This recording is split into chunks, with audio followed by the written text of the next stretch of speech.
before I start anything, as you can see, I have a helper with me. Her name is Rachel Cornicchione.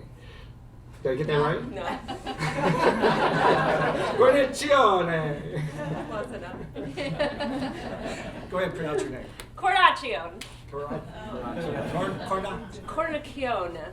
Rachel, of course, is an interpreter, and she and I have worked together for a long time. I've been doing this deaf theater thing since 1997, and it's right now, of course, I'm running a program, and the program is called Sign Stage. Now, it started out as Fairmount Theater of the Deaf, and it was started by two men, and their names were Brian Kilpatrick, and the other one was Charles St. Clair. And they started a deaf theater in 1975, and that was right over in the Coventry Library, down in the basement of the Coventry Library. And of course, their objective at that time, doing deaf theater, was to entertain and educate both the hearing, deaf adults and children, and thereby advance cultural integration. Now, it went from Fairmount Theater of the Deaf, they moved into the Cleveland Playhouse. At the Cleveland Playhouse, they did a name change, and they changed their name to Cleveland Sign Stage Theater, because at that time they started touring around the country and doing deaf theater around the country.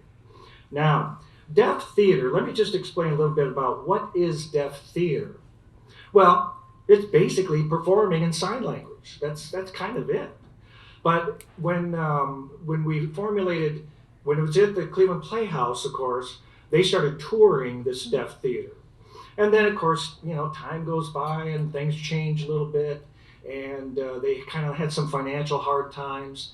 And then what happened was some of the board members of the Cleveland Sign Stage Theater were mutual board members of the Cleveland Hearing and Speech Center.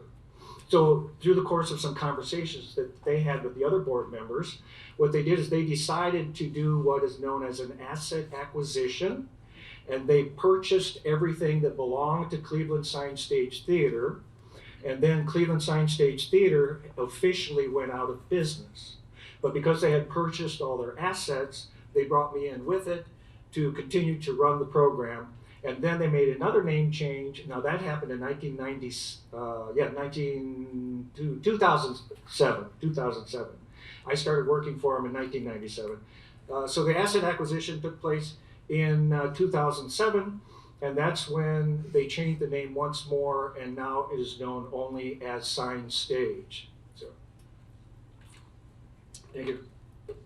Now, the mission of Sign Stage is to produce educational programs and performances about deaf culture that promotes awareness and demonstrates the value of cultural diversity between the deaf and hearing communities. So mostly I advocate for the deaf community, and I use theater technique to do it.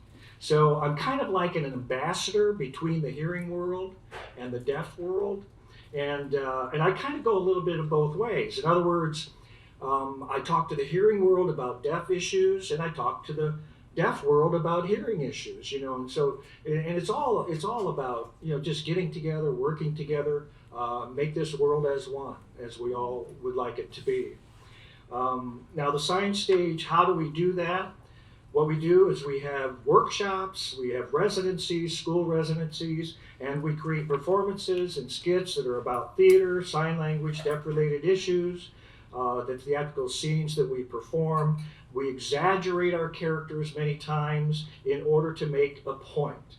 So not only will the audiences learn about the conflicts that naturally occur between the deaf and hearing cultures, we also show them how to resolve those conflicts. Now, as a writer, I also write, and I've written plays that have been produced, and we've toured around the country. As a writer, I found it kind of easy for some reason, I'm not sure how or why, but I found it easy to take deaf cultural issues and incorporate them into the plot line of plays. And I've been doing it almost my whole life, just children's theater. So I found it relatively easy. Just take, what are the cultural issues that the deaf people experience? Well, let's take some of those cultural conflicts and put them into the plot line of a story. And if you put it into the plot line of a children's story, then we perform for children, and then they, at a young age, are learning about these kind of cultural conflicts, and then, of course, it helps to resolve those conflicts so they don't become issues. Now, one example of that is with the story of the ugly duckling. I created that story, and I just changed the title a little bit. I said, "The Ugly Duckling Doesn't Quack," because that was the title of the play. Because the ugly duckling was not only born ugly, he was born deaf. Well, if you're born deaf and you can't hear your voice, many times you don't talk or you don't want to talk. Now that doesn't mean you can't talk. Almost all deaf people can talk. Some choose not to, and it's okay. They don't have to talk, but when they learn to talk, there's a way they learn to talk. So what I do is I take that, put that into the plot line of the ugly duckling. The ugly duckling is born. The mother wants the duck to learn how to quack.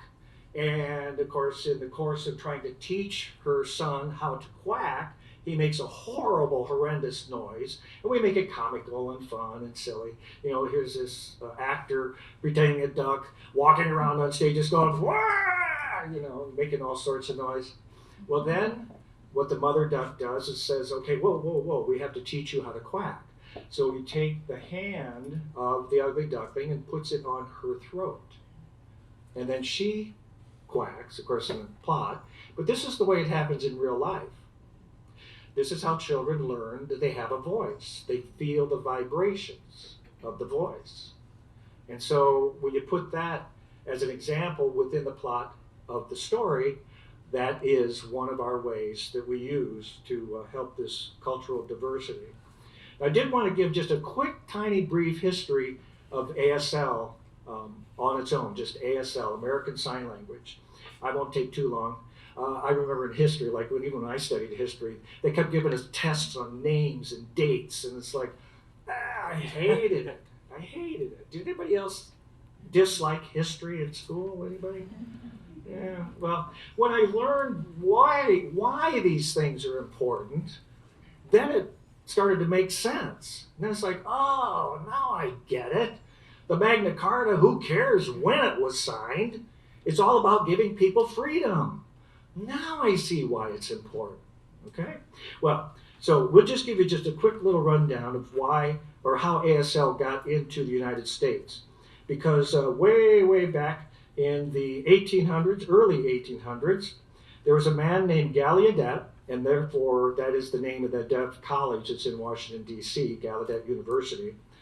He went to Europe because he had met a young girl who was deaf, and he wanted to start a school. It was the young girl who was deaf, how to educate deaf children. And that's what he wanted to do. So the father, I think, helped with the money part. And he went to Europe, and he found a school in France. And I want to get the dates. So this was in 1817.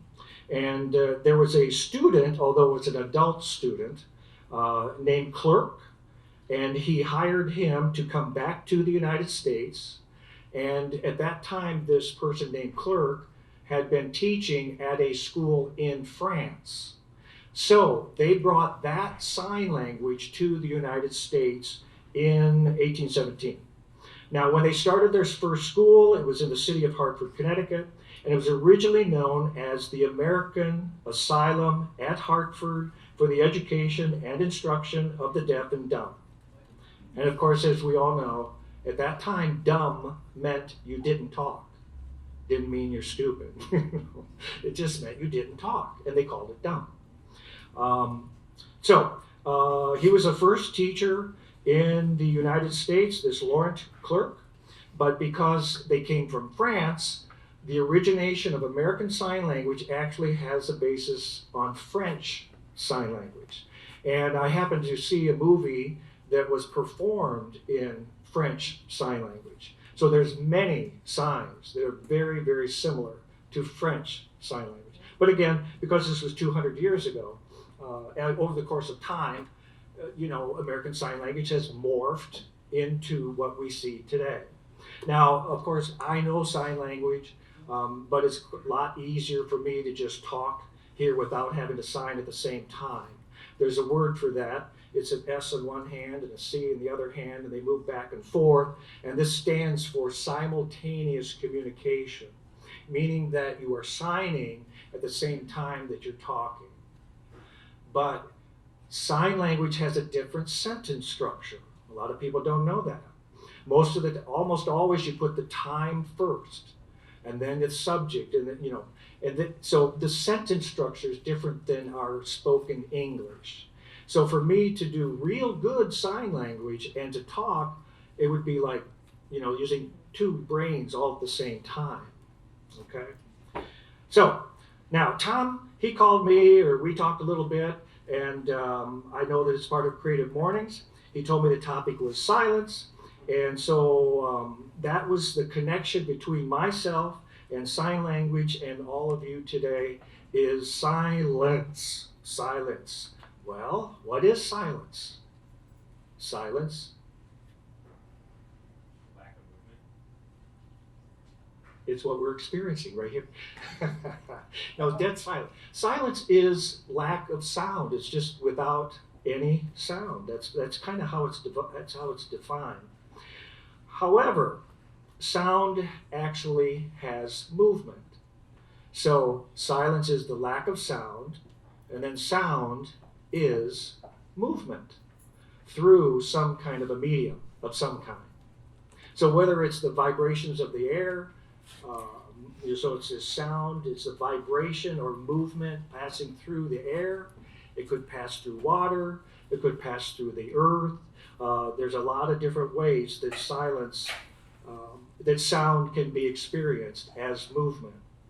So, not to get too philosophical, but a long time ago, and it doesn't matter what your true beliefs are, but if you said, in the beginning there was nothing, in the beginning there was silence, and then God spoke, so maybe God's voice was the Big Bang, and then we have the sound.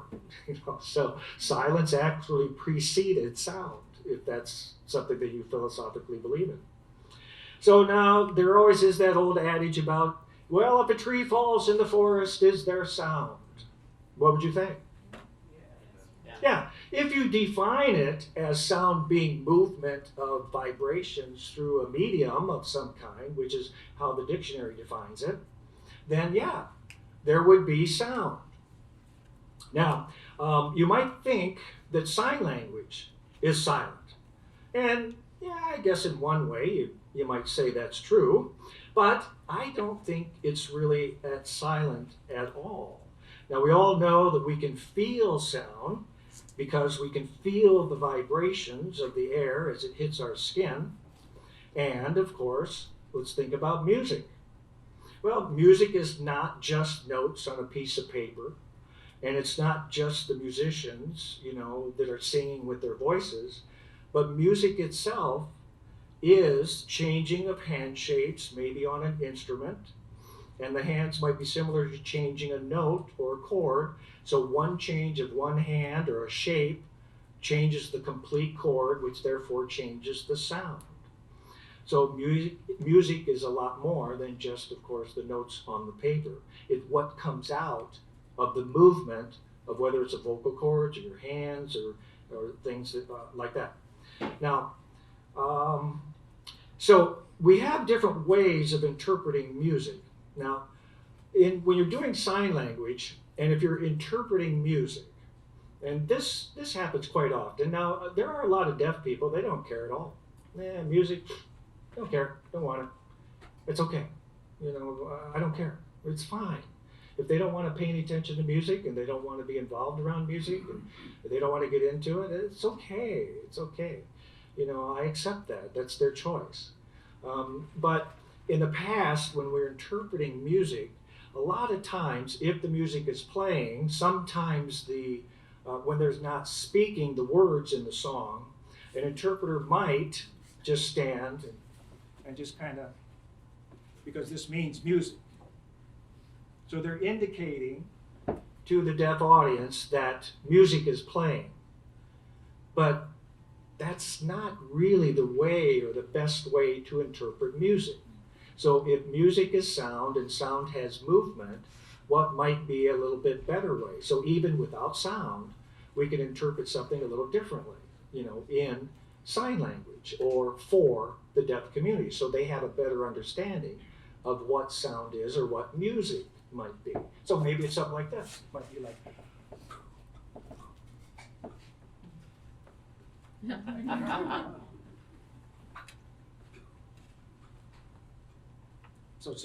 so you see, that would be a better way to interpret music as opposed to just going, oh, there's music playing. If you were working with a deaf audience. Okay? Now, I'm going to draw a little diagram up here, and I'm going to relate this a little bit to what I'm talking about. At the top here, we have thoughts, or our mind, we think.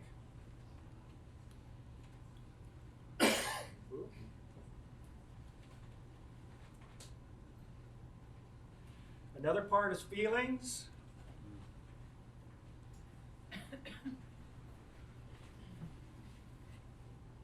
And actions. Now, physiologically, this is the way our brains work. Always, the first thing that happens is we have a thought. But believe it or not, thoughts are by themselves and are completely disconnected from feelings or emotions. However, it's so fast that we don't realize that they're actually separate. So the first thing that happens, we might have a thought, whatever that thought may be. Now, the thought actually creates the feeling. It all depends on how we're born, where we live, how we grow up, what we learn as children, and as we're growing up. So the same thought in different people might create a different feeling because of, again, how we grew up and what we learn as we grow. Now, the thing that's universal, the feelings, first we have the thought creates a feeling, and then from that feeling, we take action, or we do things for whatever reason. Somebody, and I'm talking to children in a classroom, I will say, some guy come up to me and he went, "Hey, your mother's ugly!"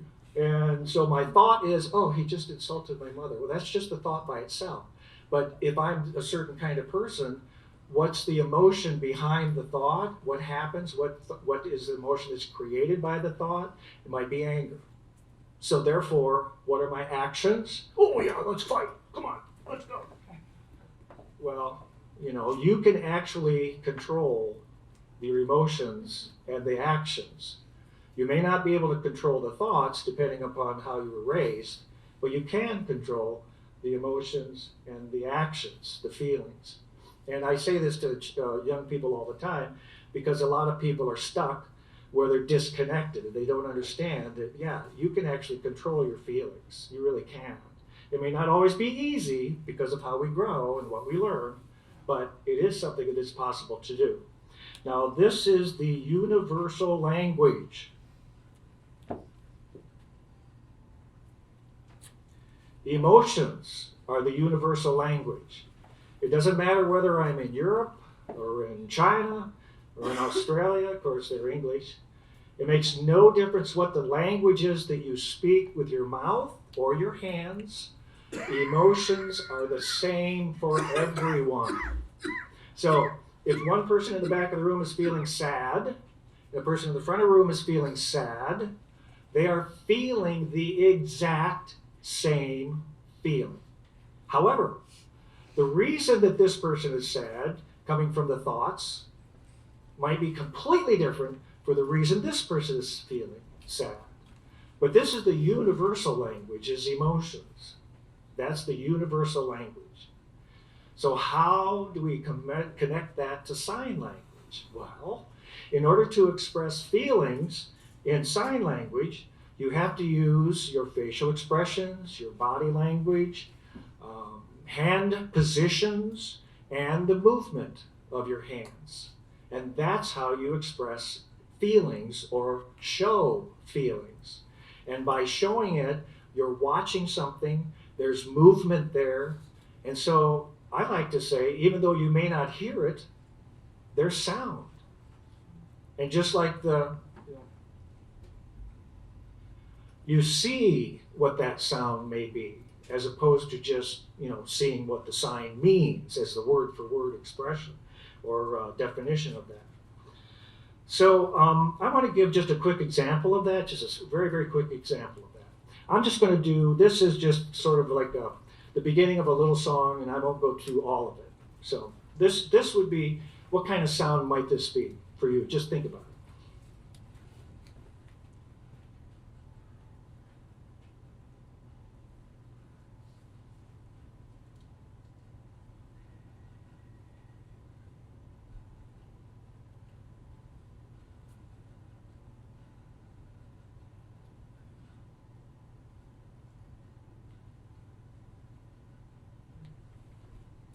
Any idea what that song was? Lullaby.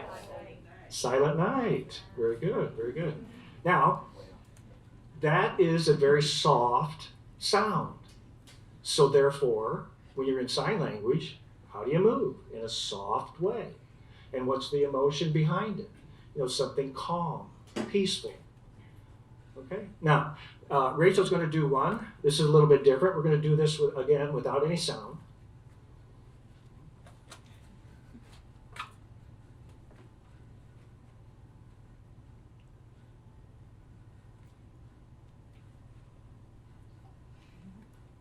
Okay. Okay. All right. So you can see the difference there, right? Right? Right? Yes. Yeah, big, big, big difference there between these two. Now, when we perform, again, we are to educate, we entertain and educate both, and therefore by entertaining, you hold the attention, and sometimes the subplot or what's underneath it all is the education that's behind it. We recently we just closed in October, Charlie and the Chocolate Factory, which we performed at the Near West Theater, and Koser was here. I know she's here somewhere. She was in the show, and her daughter was in the show. And when we perform deaf theater, the technique that we use is all of the actors on stage are using sign language when their character is speaking. So if your character is speaking, you're signing. But the technique is so that in English, the hearing audience can understand, we also voice everything. And our example with Koser is that her daughter was one of the voices of one of the actors. So the actor is on stage, signing away, but the voice is off stage with a microphone, and she's speaking it with emotions, and she's basically just standing there with her script. And, after time they kind of get it memorized a little bit, but they actually could hold the script as long as they're off stage, a little bit like radio performing, and they're the voice of that person. And during the rehearsal process is when we put these together, so that we match whatever is happening with the sign language and the other happening with the voice off stage. And we just have a term we made up. We call that lobster time, so that one claw knows what the other one's doing. We just put them both together. And that's how we perform in deaf theater. So I certainly would hope that next time you see or hear about a sign stage production being performed, we actually tentatively have dates already set up for this fall at Near West Theater again. We don't have a season. It's not really like that. What we do is we schedule like maybe one show each year, and it's like community theater. So the actors get involved. Even if you don't know sign language, we welcome you to get involved. If you were to take it part and become a character on stage, you don't know any sign language, we teach you how to sign your part. And therefore you sort of learn the signs to those words, and that helps you learn the sign language. And that's kind of what I went through. Because when I was hired as an actor in 1997 into Cleveland Sign Stage Theater. I didn't know any sign language. Somebody said, I'm an actor, I'm a professional actor. And writer and a director. And so they hired me in, and I started working. And what I did was I sat at a table with the script, and I had to memorize the signs to the words in the script. So I would sit there 8 hours a day. It was a full-time job, and it was a professional job. And I would sit there 8 hours a day learning the signs to the lines in the script. And I would go home at night and I would go, what have I done? Because it really, really was overwhelming. Now, we're not quite that intense when we're doing a show. So anybody out there, if you have friends, relatives, children, come get involved in a sign stage production. And what you find is the emotional content of what we do is way above what you normally see on stage. Because if an actor in a hearing show is doing something very, very dramatic, the intensity of what their face looks like and the intensity of the voice that's behind it, you may not be able to see it very clearly if you're way back in the back of the house. But when you're using your whole body and you're using your arms and your facial expressions that go along with it, that is a very expressive, way to perform when you're on stage. And it's very entertaining. And it communicates the feelings of the characters so effectively. It's just amazing, how that happens. And yeah, of course, I'm promoting my shows, but at the same time, I actually step back from that and I go like, well, it's really cool. Just check it out yourself. If you don't want to come, all right, that's fine. It's okay, your choice. But go check it out sometime. See what you think. It might be something you really enjoy doing, and then maybe you get involved in something like that too.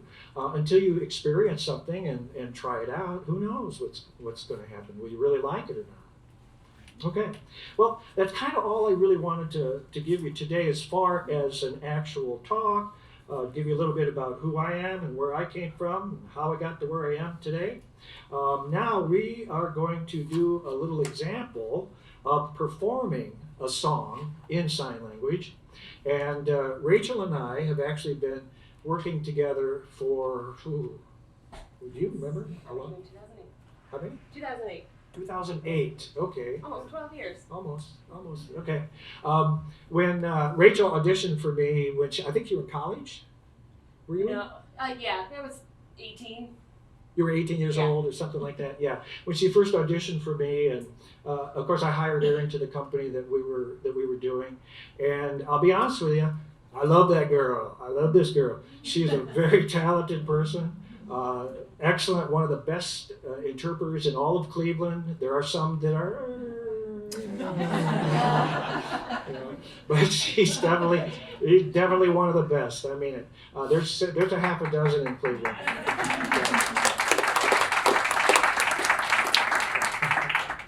And honestly, if I get anything, I don't care what it is, if it comes in my door and says, I need you to perform with something, or you need some help with something, or you need different people to help, she's the first person I call. And if she can't do it, then I go, okay. Second on the list is so-and-so. And I won't get into that. But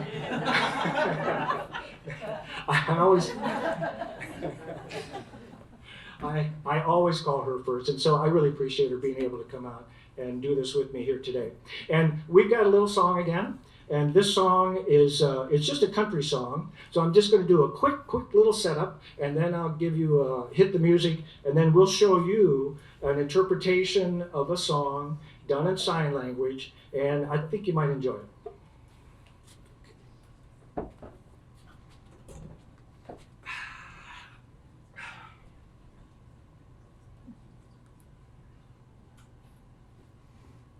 Cross the T's, dot the I's, and button the buttons. All right, hit the music.